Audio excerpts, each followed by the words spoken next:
Vietnam is making an unprecedented $67 billion bet. Is it a genius move or a massive mistake? Let's dig in. They're spending 17% of their entire nation's GDP on just one single project. That's a figure that is pretty much unthinkable for almost any other country on the planet.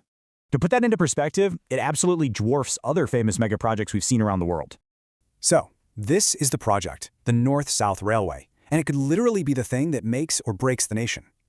So the real question isn't just if they can afford it, but can they afford not to build it? You see, Vietnam's economy is booming, but it's being choked by its own outdated infrastructure. Now, what's really interesting here is the stark contrast. We're talking a leap from the 19th century into the 21st. Their current railway is a relic from the 1800s. It's slow, unreliable, and just not up to the job. And this brilliantly illustrates the scale of the challenge. Vietnam is long, like New York to Miami long. But, Vietnam isn't the first nation to take a risk this big. Let's look at Japan's story. Japan's bullet train was a huge financial risk that completely transformed its economy. It even paid for itself. Then, of course, you've got China. They took that model and just scaled it up massively. Get this, more than 2/3 of all the high-speed rail in the world is now inside China. It helped build their modern economy. So, can Vietnam do the same thing? Well, it's not going to be easy. The geography is a huge problem.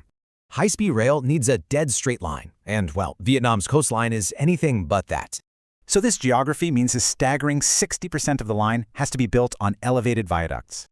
The engineering challenges here are just immense. Unstable mountains, a massive river delta, you name it. And before they can even lay a single piece of track, they have to acquire a huge amount of land. Bottom line, Vietnam has never built anything like this. There's a massive skills gap they have to fill, fast. So that brings us back to the central conflict, the huge risks versus the potential rewards.